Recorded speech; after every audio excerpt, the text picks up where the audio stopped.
আল্লাহ রাসূল সাল্লাল্লাহু আলাইহি ওয়াসাল্লাম বসে আছেন। হযরত জিবরাইল আলাইহিস সালাম আল্লাহ রাসূল সাল্লাল্লাহু আলাইহি ওয়াসাল্লামের সাথে গল্প করতেছেন। জিবরাইল আল্লাহ রাসূলের সাথে গল্প করে। এমন সময় আল্লাহ রাসূলের একজন সাহাবী হেঁটে আসতেছে। তো জিবরাইল আলাইহিস সালাতু ওয়াস সালাম বলেন, হে আল্লাহর রাসূল, আপনার প্রিয় সাহাবী হযরত আবু যর গিফারি রাদিয়াল্লাহু তাআলা আনহু আসতেছে। সুবহানাল্লাহ বলেন। তো আল্লাহ রাসূল আশ্চর্য হয়ে গেলেন।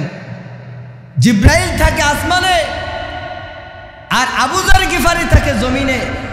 আসমানের মানুষ, আসমানের ফেরেশতা এই জমিনের আবু যর গিফারিকে কিভাবে চিনল? সুবহানাল্লাহ বলেন না। আল্লাহ রাসূল কৌতূহল বশত জিজ্ঞাসা করতেছেন, হে জিবরাইল, তুমি আমার আবু যর গিফারিকে কিভাবে চিনো? হযরত জিবরাইল আলাইহিস সালাতু ওয়াস সালাম বলেন, ইয়া রাসূলুল্লাহ, ইয়া হাবিবাল্লাহ, শুধু আমি আবু যরকে চিনি তা না, আসমানের সমস্ত ফেরেশতারা আপনার সাহাবী আবু যর গিফারিকে চিনে। সুবহানাল্লাহ। আল্লাহ রাসূল জিজ্ঞাসা করলেন, হে জিবরাইল, আমার আবু যর গিফারি এমন কি আমল করে যার কারণে আসমানের সমস্ত ফেরেশতারা আবু যর গিফারিকে চিনে? জিবরাইল আলাইহিস সালাম বলেন, ইয়া রাসূলুল্লাহ, আপনার সাহাবী আবু যর গিফারি রাদিয়াল্লাহু তাআলা আনহু পবিত্র কোরআনের সূরা ইখলাসকে মহব্বত করে। বলেন সুবহানাল্লাহ।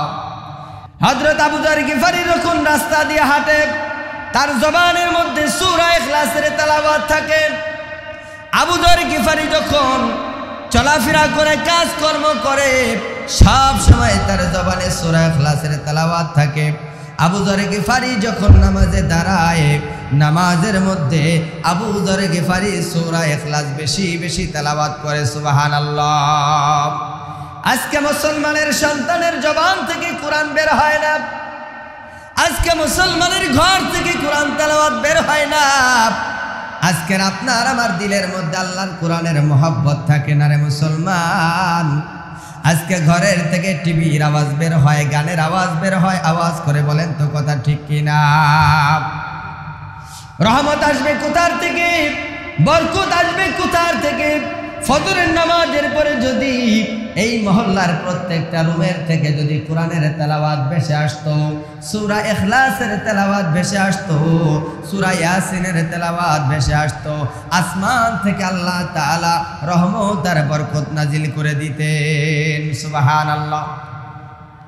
আল্লাহ তাআলা বলেন, ও জিবরাইল, সূরা ইখলাসকে মহব্বত করার কারণে আল্লাহ তাআলা আবু যর গিফারির সম্মান এমন পরিমাণ বাড়ায় দিছে, আসমানের সমস্ত ফেরেশতারা আমার আবু যরকে চিনে।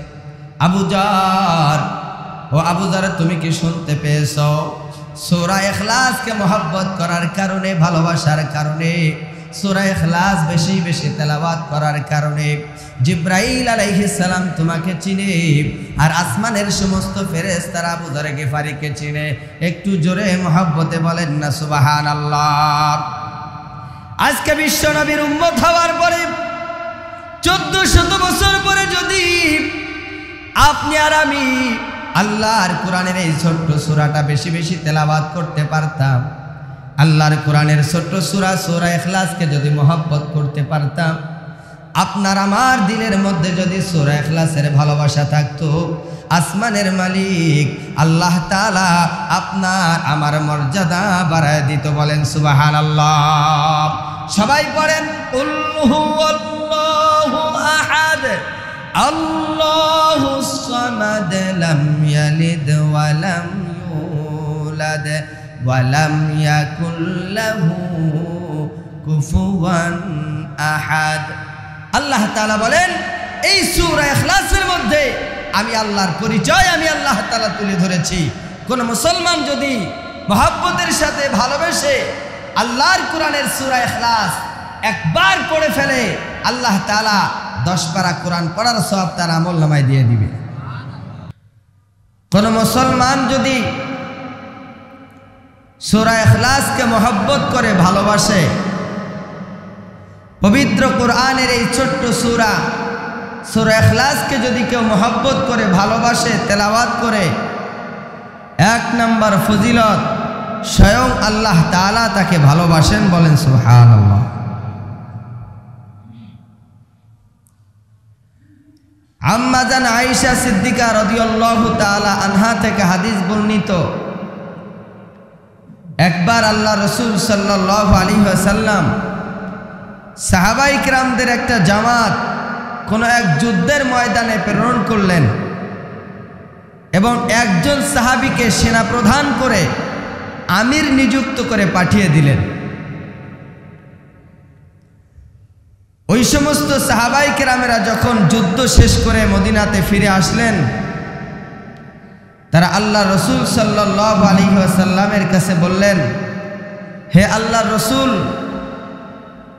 আপনি আমাদের জন্য যে আমির নিযুক্ত করে দিয়েছেন, যুদ্ধ চলাকালীন অবস্থায় তিনি যত ওয়াক্ত নামাজ পড়িয়েছেন, প্রত্যেক ওয়াক্ত নামাজে তিনি সূরা ইখলাসকে তেলাওয়াত করেছেন। বলেন সুবহানাল্লাহ। ইয়া রাসূলুল্লাহ, ইয়া হাবিবাল্লাহ, আপনার এই সাহাবী প্রত্যেক ওয়াক্ত নামাজ পড়ানোর মধ্যে সূরাতুল ইখলাস কেন তেলাওয়াত করেছেন আমরা জানতে চাই। আল্লাহ রসুল বললেন, ও আমার সাহাবারা, তোমরা আমার ওই সাহাবীর কাছে জিজ্ঞাসা করো, প্রশ্ন করো, কেন সে নামাজের মধ্যে সূরাতুল ইখলাসকে বেশি বেশি পরিমাণে তেলাওয়াত করে। রাসূলুল্লাহর সাহাবীরা জামাতবদ্ধ হইয়া ওই আমিরের কাছে, সেনাপ্রধানের কাছে চলে গেলেন আর বললেন, আপনি প্রত্যেক ওয়াক্ত নামাজের মধ্যে সূরা ইখলাসকে বেশি বেশি কেন তেলাওয়াত করেন, কারণ জানতে চাই। রাসূল সাল্লাল্লাহু আলাইহি ওয়াসাল্লামের ওই সাহাবা ডাক দিয়ে বলেন, হে রাসূলুল্লাহর সাহাবীরা, তোমরা লক্ষ্য করে শুনে রাখো, আমি এই জন্য প্রত্যেক ওয়াক্ত নামাজের মধ্যে সূরা ইখলাস পাঠ করি, কেননা সূরা ইখলাসের মধ্যে আল্লাহ তাআলার গুণ নিয়ে আলোচনা করা হয়েছে, আল্লাহ তাআলার পরিচয় তুলে ধরা হয়েছে। সূরাতুল ইখলাসের মধ্যে আমার প্রিয় মালিক, আমার রব, আমার আল্লাহ তাআলার পরিচয় তুলে ধরা হয়েছে, গুণ বর্ণনা করা হয়েছে। এই জন্য আমি সূরা ইখলাসকে বেশি বেশি করে ভালোবাসি, মহব্বত করি, আর নামাজ এবং নামাজের বাহিরে বেশি বেশি পরিমাণে সূরা ইখলাসকে মহব্বত করি। বলেন সুবহানাল্লাহ। আল্লাহ রাসূল সাল্লাল্লাহু আলাইহি ওয়াসাল্লাম বলেন, ও আমার সাহাবারা, তোমরা আমার ওই সাহাবীকে সুসংবাদ শোনায় দাও যে সূরা ইখলাসকে সে মহব্বত করার কারণে, নামাজের মধ্যে বেশি বেশি সূরা ইখলাস পড়ার কারণে সূরা ইখলাসের মহব্বত তাকে জান্নাতে পৌঁছায় দিবে। সুবহানাল্লাহ। 2 নাম্বার ফজিলত হলো সূরা ইখলাস সে বেশি বেশি পাঠ করার কারণে স্বয়ং আল্লাহ রাব্বুল আলামিন আমার ওই সাহাবীকে মহব্বত করেন। বলেন সুবহানাল্লাহ। তাহলে 1 নাম্বার ফজিলত, পবিত্র কোরআন হাকিমের এই ছোট্ট সূরাতুল ইখলাস যদি আমরা বেশি বেশি পাঠ করি, তাহলে আল্লাহ তাআলা আমাদেরকে ভালোবাসবেন। বলেন সুবহানাল্লাহ। 2 নাম্বার ফজিলত হলো, আল্লাহর কোন বান্দা যদি পবিত্র কোরআনে হাকিমের ছোট্ট সূরাতুল ইখলাসকে একবার যদি তেলাওয়াত করে, আল্লাহ তাআলা 10 পারা কোরআন পড়ার সওয়াব তার আমলনামার মধ্যে লিপিবদ্ধ করে দেয়। সুবহানাল্লাহ। আল্লাহ পাকের কোন বান্দা যদি আল্লাহর কোরআনের সূরাতুল ইখলাস একবার একবার, দুইবার, তিনবার যদি তেলাওয়াত করে 30 পারা কোরআন পড়ার সওয়াব আল্লাহ তাআলা আমলে লিখে দেয়। সুবহানাল্লাহ। তাহলে এই সূরা পড়ার দরকার আছে না নাই, কি বলেন? আজকে মুসলমানেরা সময় নষ্ট করে, আজকে মুসলমানরা গীবত শিকায়ত করে, পরনিন্দা করে, দোষ চর্চা করে। এই সময়ের অপচয় বন্ধ করে যদি আমরা আল্লাহ পাকের কোরআনে হাকিমের এই ছোট্ট সূরা সূরাতুল ইখলাস যদি আমরা তেলাওয়াত করতে পারতাম, তাহলে আপনার আমার মহান মালিক আল্লাহ তাআলার ভালোবাসা আমরা অর্জন করতে পারতাম এবং সূরাতুল ইখলাসের মহব্বত আপনাকে আমাকে আল্লাহর জান্নাতে পৌঁছে দিত। বলেন সুবহানাল্লাহ। সম্মানিত মুসলমান ভাইরা, কোন ব্যক্তি যদি আল্লাহ পাকের কোরআনের সূরাতুল ইখলাস তেলাওয়াত করে, আল্লাহ তাবারক ওয়া তাআলা জান্নাতের মধ্যে ওই বান্দার জন্য একটি ঘরের ব্যবস্থা করে দেয়। সুবহানাল্লাহ। এজন্য সামনে যেহেতু রমজান মাস আসতেছে, আমি আপনাদেরকে আহ্বান করব যে সময়টাকে নষ্ট না করে পবিত্র কোরআনে হাকিমের এই ছোট্ট সূরা আলহামদুলিল্লাহ আমাদের প্রত্যেকেরই মুখস্থ আছে, কি বলেন? কথা ঠিক কিনা? আমরা সময়কে নষ্ট না করে বেশি বেশি পরিমাণে এই সূরা ইখলাসের তেলাওয়াত করব। আল্লাহ রাসূল সাল্লাল্লাহু আলাইহি ওয়াসাল্লাম মদিনার থেকে প্রায় 60 মাইল দূরে অবস্থিত। এমন সময় হুজুর আকরাম সাল্লাল্লাহু আলাইহি ওয়াসাল্লামের কাছে হযরত জিবরাইল আলাইহিস সালাতু ওয়াস সালাম আগমন করেছেন। আল্লাহ রাসূল সাল্লাল্লাহু আলাইহি ওয়াসাল্লামকে সালাম দিয়ে দিলেন। সালাম দিয়ে আল্লাহ রাসূলকে লক্ষ্য করে হযরত জিবরাইল আলাইহিস সালাম বলতেছেন, ইয়া রাসূলুল্লাহ, ইয়া হাবিবাল্লাহ, আপনার একজন প্রাণ প্রিয় সাহাবী হযরত মুআবিয়া ইবনে মুআবিয়া ইন্তেকাল করেছেন। আর আল্লাহ তাআলা নির্দেশ প্রদান করেছেন মুআবিয়া ইবনে মুআবিয়ার জানাজার নামাজ আপনাকে পড়ানোর জন্য আল্লাহ তাআলা আদেশ করেছেন। আল্লাহ রাসূল ডাক দিয়ে বলে, জিবরাইল, আমি কোথায় আর আমার মুআবিয়া কোথায়? এই মুহূর্তে আমার থেকে প্রায় 60 মাইল দূরে মুআবিয়ার লাশ অবস্থিত, আমি কিভাবে তার জানাজা পড়াবো? জিবরাইল আলাইহিস সালাতু ওয়াস সালাম বলেন, ইয়া রাসূলুল্লাহ, ইয়া হাবিবাল্লাহ, আপনি একটু অপেক্ষা করেন, আমি ব্যবস্থা করতেছি। জিবরাইলের পাখা দিয়ে যখন একটা ডানা দিয়ে যখন একটা বাড়ি দিলেন, সাথে সাথে আল্লাহ রাসূলের সামনে মুআবিয়ার লাশ উপস্থিত হয়ে গেল। বলেন সুবহানাল্লাহ। আল্লাহ রাসূল হযরতে মুআবিয়ার জানাজার নামাজ পড়াবেন। এমন সময় আল্লাহ রাসূল সাল্লাল্লাহু আলাইহি ওয়াসাল্লাম লক্ষ্য করতেছেন সূর্য তার কিরণ হারিয়ে ফেলেছে, আকাশটা অন্ধকারাচ্ছন্ন হয়ে গেছে। আল্লাহ রাসূল বলে, ও জিবরাইল, হঠাৎ করে আকাশটা মেঘাচ্ছন্ন হয়ে গেল, সূর্য গ্রহণ লেগে গেল নাকি? কি ব্যাপার, হঠাৎ করে এমনটা কেন হলো? জিবরাইল আলাইহিস সালাম ডাক দিয়ে বলে, ইয়া রাসূলুল্লাহ, ইয়া হাবিবাল্লাহ, সূর্য গ্রহণ লাগে নাই, কোনো দুর্যোগ আসে নাই, আপনার সাহাবী মুআবিয়া ইবনে মুআবিয়ার জানাজার নামাজ পড়ার জন্য আসমান থেকে এত পরিমাণে ফেরেশতা অবতীর্ণ হচ্ছে, যাদের ডানার কারণে, যাদের আগমনের কারণে সূর্য তার কিরণ হারিয়ে ফেলেছে। একটু জোরে বলেন না সুবহানাল্লাহ। আল্লাহ রাসূল আশ্চর্য হয়ে গেলেন, চাই আমার সাহাবীর কি এমন গোপন আমল আছে? সুবহানাল্লাহ। আমাদের সমাজে কারো জানাজায় যদি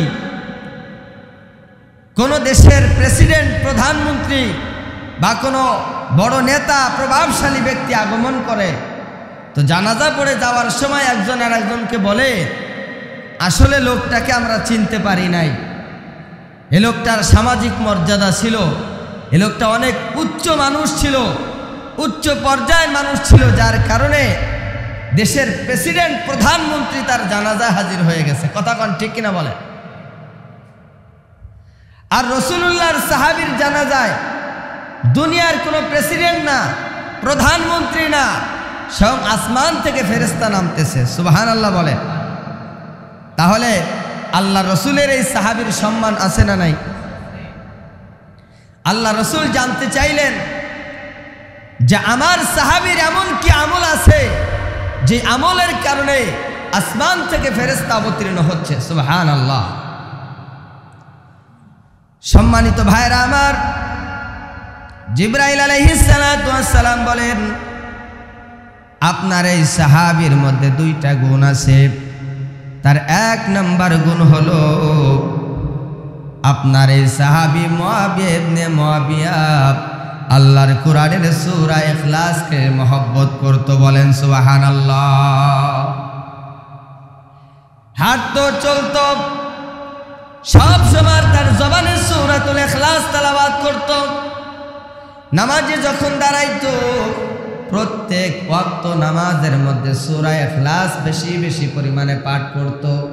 সূরা ইখলাসের মুহাব্বত আল্লাহ তাআলা তার মর্যাদা বাড়ায় দিয়েছে। সুবহানাল্লাহ। দুই নাম্বার আপনার এই সাহাবীর গুণ হলো মুআবিয়া রাদিয়াল্লাহু তাআলা আনহু, তার অন্তরের মধ্যে কোনো হিংসা ছিল না, তার অন্তরের মধ্যে কোনো হিংসা ছিল না। সে মানুষকে কখনো হিংসা করে নাই, সে মানুষের সাথে ভালো ব্যবহার করত, মানুষের সাথে সুন্দর ব্যবহার করত।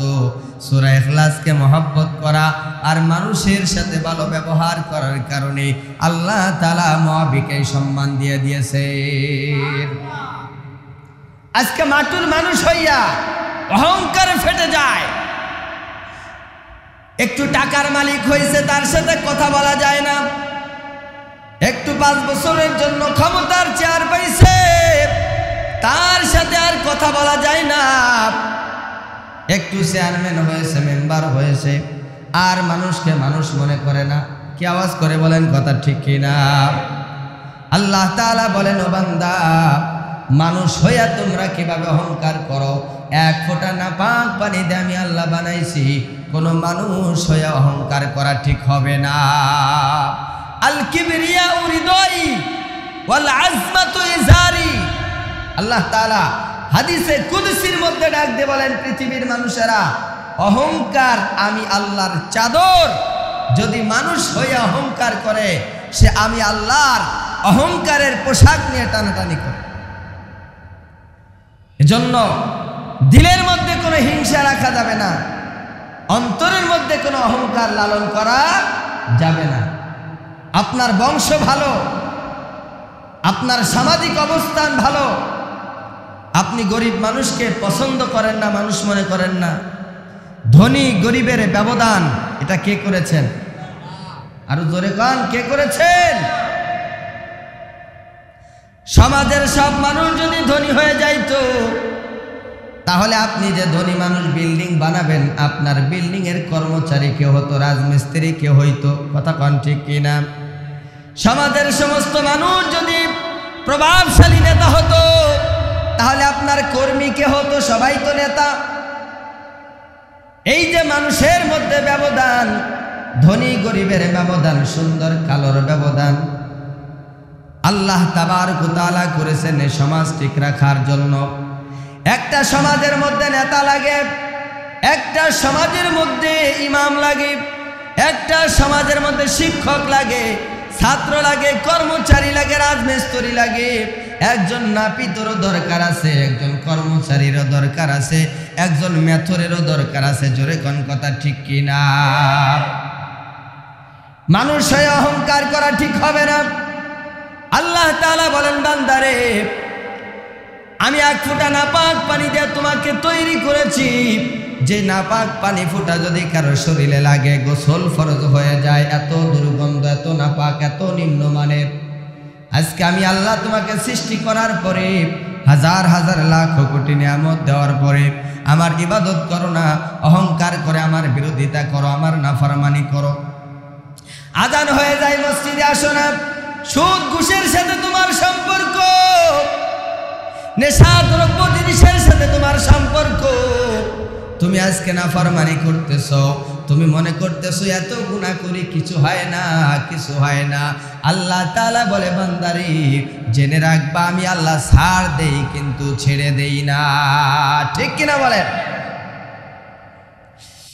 ফিরাউন যখন নবী মুসার উপর নির্যাতন করছিল, আল্লাহ তাআলা কিছুই বলেন না। ফিরাউন নির্যাতন করে বনি ইসরাইলের হাজার হাজার যুবককে গলা কেটে হত্যা করে ফেলেছে, আল্লাহ কিছুই বলে না। পয়গম্বর মুসার বিরুদ্ধে ষড়যন্ত্র করে আল্লাহ তাআলা কিছুই বলে না। পয়গম্বর মুসার উম্মতদেরকে নির্যাতন করে আল্লাহ তাআলা কিছুই বলে না। আল্লাহ ছাড় দেয়, আল্লাহ ছাড় দেয়। অবশেষে চূড়ান্ত পর্যায়ে বেয়াদবি করে মুসা নবী যখন ফিরাউনকে হত্যা করার জন্য যখন তাড়া শুরু করে দিল, ধাওয়া শুরু করে দিল, হযরত মুসা আলাইহিস সালাম যখন তার উম্মতদেরকে নিয়ে দরিয়ার কাছে চলে গেলেন, তখন তার উম্মতরা বলছিল, হে আল্লাহর পয়গম্বর মুসা, আমরা তো পাকড়াও হয়ে গেলাম, আমাদেরকে তো ধরে ফেললো। মুসা আলাইহিস সালাতু ওয়াস সালাম বললেন, হে আমার উম্মতেরা, তোমরা ঘাবড়াও না, ভয় পেও না, নিশ্চয় আল্লাহ তাআলা আমাদের সঙ্গে আছে। আল্লাহ তাবারক ওয়া তাআলা বলেন, ওয়া মা তিলকা বিয়ামিনিকা ইয়া মুসা। আল্লাহু আকবার বলেন। হে মুসা, তোমার হাতের মধ্যে কি? মুসা আলাইহিস সালাতু ওয়াস সালাম বলেন, আমার হাতে একটা লাঠি। আল্লাহর নবী মুসা আলাইহিস সালামকে লক্ষ্য করে আল্লাহ বলেন, দরিয়ার মধ্যে লাঠি দিয়ে আঘাত করো। আঘাত করতে দেরি আছে, সমুদ্রের মধ্যে থেকে রাস্তা যিনি তৈরি করে দিয়েছিলেন, আওয়াজ করে বলেন তিনি কে? সে আল্লাহ আছে না নাই? মুসা আলাইহিস সালাম উম্মতদেরকে নিয়ে যখন দরিয়ার মধ্যবর্তী জায়গায় পৌঁছে গেলেন, ফিরাউন নদীর পাশে এসে দেখে এত সুন্দর রাস্তা, তার দলবল সহ সমুদ্রের মধ্যে নেমে গেলেন। ফিরাউন যখন নদীর মধ্যবর্তী স্থানে, আল্লাহ তাআলা মুসা নবী আর তার উম্মতদেরকে পার করে দিলেন। সুবহানাল্লাহ বলেন। ফিরাউন মনে মনে চিন্তা করছে, আহারে এত সুন্দর রাস্তা। আল্লাহ তাআলা বলেন, ও ফিরাউন, এত বছর পর্যন্ত আমার বান্দাদের উপর, আমার গোলামের উপরে তুমি জুলুম করেছো, নির্যাতন করেছো, আমি কিছুই বলি নাই। আমি আল্লাহ তাআলা তোমাকে ছাড় দিয়েছি, অবকাশ দিয়েছি, কিন্তু তুমি ফিরে আসো নাই। জুলুম করতে করতে যখন জুলুমের মাত্রা অতিরিক্ত হয়ে গেছে, আল্লাহ বলেন, এখন আমি আল্লাহ তাআলা তোমাকে ধরলাম। আল্লাহ বলেন, ও পানি, ফিরাউনকে এবার তলায় দে, ডুবায় দে। আল্লাহর হুকুম পাওয়ার সাথে সাথে নদীর পানি রাস্তা বন্ধ করে ফিরাউনকে চুবাইতে শুরু করেছে। ঠিক কিনা বলেন? এবার ফিরাউন ওই পানির মধ্যে চুবনি খায় আর চিন্তা করছে, আর তো বাঁচার উপায় নাই। এবার বলে, আনা মিনাল মুসলিমিন, আল্লাহ আমি মুসলমান হয়ে গেলাম, আমি আর কাফের থাকতে চাই না, আমি তোমার উপর ঈমান আনলাম। মুসা এবং তার অনুসারীরা যেই রবের উপর ঈমান আনছে, আমি ফিরাউনও সেই রবের উপর ঈমান আনলাম। আনা মিনাল মুসলিমিন, আমি মুসলমান। ফিরাউন নাকি মুসলমান? চিন্তা করছে। ফিরাউনও কি কয়? আনা মিনাল মুসলিমিন, আমি মুসলমানদের মধ্য থেকে একজন। আল্লাহ তাআলা বলেন, না না, এখন তোমার তওবা আমি আর কবুল করব না। আল্লাহ তাআলা জিবরাইল আলাইহিস সালামকে বললেন, জিবরাইল, এক মুঠো কাদা ওই ফিরাউনের মুখের মধ্যে নিক্ষেপ করে দাও, যেন কালিমা পড়তে না পারে। মুখের মধ্যে ওই দরিয়ার কাদা ময়লা তার মুখের মধ্যে ঢুকায় দিল, আর কালিমা পড়তে পারে নাই। আল্লাহ তাআলা তাকে চুবায় চুবায় নদীর মধ্যে মেরেছে। আল্লাহ তাআলা প্রমাণ করে দিয়েছে দুনিয়ার যত স্বৈরাচার, দুনিয়ার যত জালেম, দুনিয়ার যত অহংকারী, দুনিয়ার যত মাজলুম আছে, যারা আমার বান্দাদের পরে গোলামের পরে নির্যাতন করবে, আল্লাহ তাআলা ওই ফিরাউনের মতো তাদেরকে পতন ঘটিয়ে দিবে। কথা বলেন ঠিক কিনা? আল্লাহ তাআলা ছাড় দেয় কিন্তু ছেড়ে দেয় না। এজন্য মানুষ হয়ে অহংকার করা ঠিক হবে না। বেশি বেশি পরিমাণে রবের ইস্তিগফার করতে হবে, আর আল্লাহর সাথে মহব্বত রাখতে হবে, আল্লাহর সাথে ভালোবাসা রাখতে হবে। আল্লাহর সাথে ভালোবাসা করার এক মাধ্যম পবিত্র কোরআনের সূরাতুল ইখলাস বেশি বেশি পরিমাণে তেলাওয়াত করা। পারবো কি ইনশাআল্লাহ? আল্লাহ রাসূল সাল্লাল্লাহু আলাইহি ওয়াসাল্লাম বসে আছেন, হযরত জিবরাইল আলাইহিস সালাম আল্লাহ রাসূল সাল্লাল্লাহু আলাইহি ওয়াসাল্লামের সাথে গল্প করতেছেন। জিবরাইল আল্লাহ রাসূলের সাথে গল্প করে। এমন সময় আল্লাহ রাসূলের একজন সাহাবী হেঁটে আসতেছে। তো জিবরাইল আলাইহিস সালাতু ওয়াস সালাম বলেন, হে আল্লাহর রাসূল, আপনার প্রিয় সাহাবী হযরত আবু যর গিফারি রাদিয়াল্লাহু তাআলা আনহু আসতেছে। সুবহানাল্লাহ বলেন। তো আল্লাহ রাসূল আশ্চর্য হয়ে গেলেন।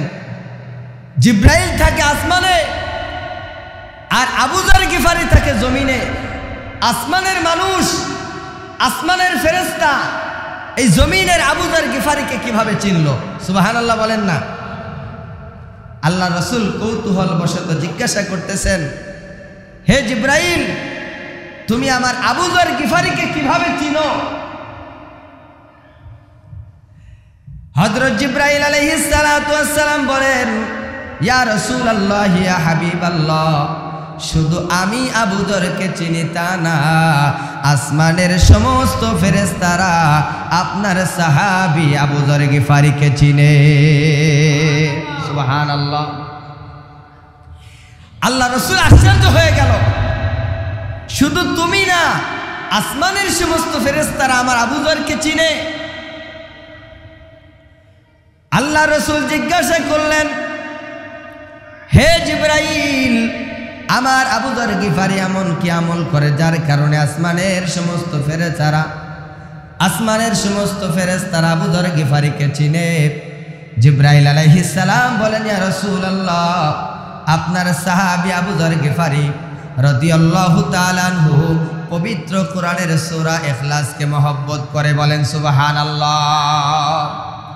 হযরত আবু যর গিফারি যখন রাস্তা দিয়ে হাঁটে, তার জবানের মধ্যে সূরা ইখলাসের তেলাওয়াত থাকে। আবু যর গিফারি যখন চলাফেরা করে, কাজকর্ম করে, সব সময় তার জবানে সূরা ইখলাসের তেলাওয়াত থাকে। আবু যর গিফারি যখন নামাজে দাঁড়ায়, নামাজের মধ্যে আবু যর গিফারি সূরা ইখলাস বেশি বেশি তেলাওয়াত করে। সুবহানাল্লাহ। আজকে মুসলমানের সন্তানের জবান থেকে কোরআন বের হয় না, আজকে মুসলমানের ঘর থেকে কোরআন তেলাওয়াত বের হয় না। আজকের আপনার আমার দিলের মধ্যে আল্লাহর কোরআনের মহব্বত থাকে না রে মুসলমান। আজকে ঘরের থেকে টিভির আওয়াজ বের হয়, গানের আওয়াজ বের হয়, আওয়াজ করে বলেন তো কথা ঠিক কিনা? রহমত আসবে কোথার থেকে? বরকত আসবে কোথার থেকে? ফজরের নামাজের পরে যদি এই মহল্লার প্রত্যেকটা রুমের থেকে যদি কোরআনের তেলাওয়াত ভেসে আসতো, সূরা ইখলাসের তেলাওয়াত ভেসে আসতো, সূরা ইয়াসিনের তেলাওয়াত ভেসে আসতো, আসমান থেকে আল্লাহ তাআলা রহমত আর বরকত নাজিল করে দিতেন। সুবহানাল্লাহ। আল্লাহ তাআলা বলেন, ও জিবরাইল, সূরা ইখলাসকে মহব্বত করার কারণে আল্লাহ তাআলা আবু যর গিফারির সম্মান এমন পরিমাণ বাড়ায় দিছে, আসমানের সমস্ত ফেরেশতারা আমার আবু যরকে চিনে। আবু যর, ও আবু যর, তুমি কি শুনতে পেয়েছো? সূরা ইখলাসকে মহব্বত করার কারণে, ভালোবাসার কারণে, সূরা ইখলাস বেশি বেশি তেলাওয়াত করার কারণে জিবরাইল আলাইহিস সালাম তোমাকে চিনে, আর আসমানের সমস্ত ফেরেশতারা আবু যর গিফারিকে চিনে। একটু জোরে মহব্বতে বলেন না সুবহানাল্লাহ। আজকে বিশ্ব নবীর উম্মত হওয়ার পরে 1400 বছর পরে যদি আপনি আর আমি আল্লাহর কোরআনের এই ছোট্ট সূরাটা বেশি বেশি তেলাওয়াত করতে পারতাম, আল্লাহর কোরআনের ছোট্ট সূরা সূরা ইখলাসকে যদি মহব্বত করতে পারতাম, আপনার আমার দিলের মধ্যে যদি সূরা ইখলাসের ভালোবাসা থাকতো, আসমানের মালিক আল্লাহ তাআলা আপনার আমার মর্যাদা বাড়ায় দিত। বলেন সুবহানাল্লাহ। সবাই পড়েন কুল হুয়াল্লাহু আহাদ আল্লাহুস সামাদ লাম ইয়ালিদ ওয়া লাম ইউলাদ ওয়া লাম ইয়াকুল লাহু কুফুয়ান আহাদ। আল্লাহ তাআলা বলেন এই সূরা ইখলাসের মধ্যে আমি আল্লাহর পরিচয় আমি আল্লাহ তাআলা তুলে ধরেছি। কোন মুসলমান যদি মহব্বতের সাথে ভালোবেসে আল্লাহর কোরআনের সূরা ইখলাস একবার পড়ে ফেলে, আল্লাহ তাআলা 10 পারা কোরআন পড়ার সওয়াব তার আমলনামায় দিয়ে দিবে।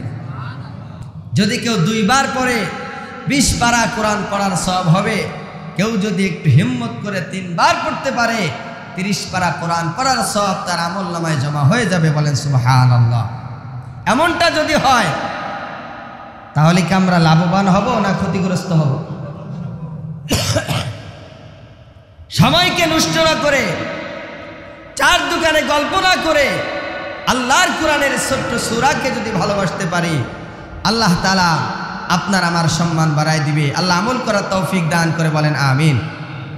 সূরাতুল ইখলাসের শানে নুজুল, যেই ঘটনার পরিপ্রেক্ষিতে আল্লাহ তাআলা কোরআনের কোন আয়াত অথবা সূরা অবতীর্ণ করেন, তাফসীর কারকদের পরিভাষায় তাহাকে শানে নুজুল বলে।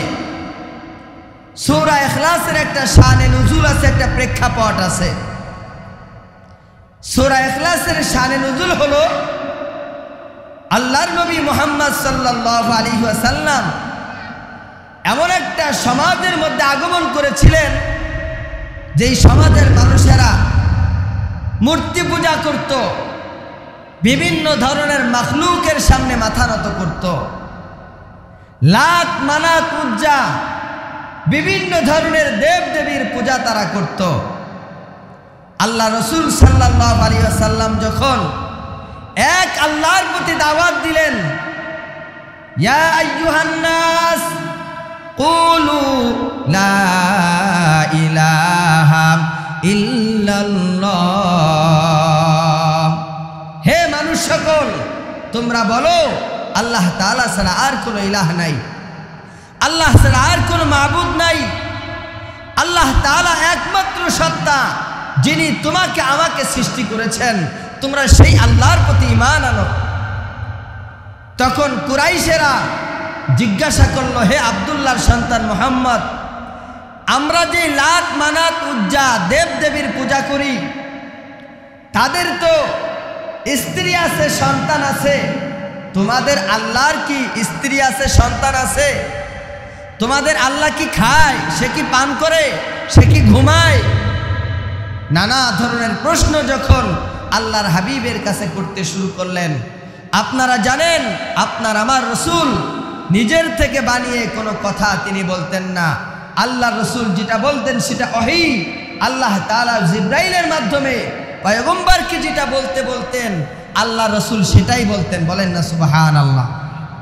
মা ইয়ানতিকু আনিল হাওয়া ইন হুয়া ইল্লা ওয়াহয়ুন ইউহা, মুহাম্মদ হরগিজ না গুফতা তা না গুফতা জিবরাইল, জিবরাইল হরগিজ না গুফতা তা না গুফতা রব্বুল জলিল। সুবহানাল্লাহ। মুহাম্মদ সাল্লাল্লাহু আলাইহি ওয়াসাল্লাম নিজের থেকে বানিয়ে কোনো কথা তিনি বলেন না যতক্ষণ পর্যন্ত আল্লাহ তাআলা তাকে বলতে না বলেন। অর্থাৎ আল্লাহ রাসূল কোনো জবাব দিচ্ছেন না আল্লাহর থেকে জবাব আসা পর্যন্ত। এমন সময় জিবরাইল আলাইহিস সালাতু ওয়াস সালাম আল্লাহ রাসূল সাল্লাল্লাহু আলাইহি ওয়াসাল্লামকে সূরা ইখলাস তেলাওয়াত করে শোনায় দিয়ে বললেন, রাসূল আল্লাহ তাআলা এই সূরার মধ্যে আল্লাহ পাকের নিজের পরিচয় তুলে ধরেছেন। সুবহানাল্লাহ। কুল হুয়াল্লাহু আহাদ হে রাসূল সাল্লাল্লাহু আলাইহি ওয়াসাল্লাম, আপনি বলেন আল্লাহ তাআলা একক, অদ্বিতীয়, আল্লাহুস সামাদ, আল্লাহ তাআলা অমুখাপেক্ষী, লাম ইয়ালিদ ওয়া লাম ইউলাদ, আল্লাহ তাআলা কাউকে জন্ম দেন নাই, তিনিও কারো থেকে জন্মগ্রহণ করেন নাই। ওয়া লাম ইয়াকুল লাহু কুফুয়ান আহাদ, আল্লাহ তাআলার সমকক্ষ কেউ নাই। আল্লাহ তাআলা তার পরিচয় তুলে ধরেছেন, বলেন সুবহানাল্লাহ। আমরা তো মানুষের মুখাপেক্ষী, আমাদের মধ্যে দুর্বলতা আছে, আমাদের মধ্যে অক্ষমতা আছে, আমাদের মধ্যে নানা ধরনের দুর্বলতা অক্ষমতা প্রকাশ পায়, কিন্তু আল্লাহ তাআলা সমস্ত দুর্বলতা অক্ষমতা থেকে আল্লাহ তাআলা পবিত্র। এই ঈমান প্রত্যেকটা মুসলমানের অন্তরের হৃদয়ের মধ্যে লালন করা দরকার। আল্লাহ সম্পর্কে আকীদা, আল্লাহ তাবারক ওয়া তাআলা একক, তার কোনো অংশীদারিত্ব নাই, আল্লাহ তাআলার কোনো শরীক নাই, আল্লাহ তাআলার কোনো ছেলে সন্তান নাই। ইহুদিরা খ্রিস্টানেরা আল্লাহ তাআলার জন্য সন্তান সাব্যস্ত করেছিল, তারা আল্লাহর সাথে শিরক সাব্যস্ত করেছিল। আপনারা বলেন তো আমাদের আল্লাহ কয়জন? একটু সবাই জবান খুলে বলেন কয়জন? এই ঈমান সাহাবায়ে কিরামের মধ্যে ছিল, এই ঈমান সাহাবায়ে কিরামের মধ্যে ছিল। তারা আল্লাহর সাথে কাউকে শরীক স্থাপন করে নাই। হযরত সুমাইয়া রাদিয়াল্লাহু তাআলা আনহা রাস্তা দিয়ে হেঁটে যাচ্ছেন, সাথে সুমাইয়া রাদিয়াল্লাহু তাআলা আনহার সন্তান আম্মার রাদিয়াল্লাহু তাআলা আনহু তিনিও আছেন। আবু জাহাল হযরত সুমাইয়া রাদিয়াল্লাহু তাআলা আনহা এবং আম্মারকে গ্রেফতার করলেন এবং বললেন, তোমরা ঈমান ছেড়ে দাও, এক আল্লাহর পরে তোমরা বিশ্বাস রাখতে পারবে না, এক আল্লাহর প্রতি তোমরা ঈমান রাখতে পারবে না, আর এটা যদি না ছাড়ো তাহলে আমি আবু জাহাল তোমাদের উপরে নির্যাতন করব, নিপীড়ন করব, এমনকি তোমাদেরকে হত্যাও করব যদি তোমরা ঈমান ছেড়ে না দাও। সুমাইয়া রাদিয়াল্লাহু তাআলা আনহা তিনি স্পষ্ট জানিয়ে দিলেন, হে আম্মার, আমি মা হয়ে নিজে শহীদ হতে রাজি আছি, কিন্তু ঈমান আর ইসলাম ছাড়তে রাজি নাই। সুবহানাল্লাহ বলেন। তাকে বিবস্ত্র করে, সন্তানের সামনে মাকে বিবস্ত্র করে ফেরা হলো, তাকে নির্যাতন করা হলো, হত্যা করা হলো। তারপরও আম্মার এবং সুমাইয়া রাদিয়াল্লাহু তাআলা আনহা ঈমানের রাস্তা থেকে এক চুল পরিমাণ দূরে সরে যায় নাই, বলেন সুবহানাল্লাহ। এজন্য আমার ভাইরা, আপনার আমার যেই জিনিসটা দরকার সেটা হলো 100% ঈমান। কারণ ঈমান নিয়ে যদি আমরা কবরে যাইতে পারি, আল্লাহ তাআলা জান্নাত আপনার আমার জন্য রেখে দিয়েছেন, বলেন সুবহানাল্লাহ। হাজারো দান সদকা করে, হাজারো নেক আমল করে, হাজারো নামাজ পড়ে, রোজা রেখে যদি ঈমান না থাকে, বেঈমান হয়ে মারা যায়, তাহলে এই আমলের কোনো দাম আল্লাহর কাছে নাই।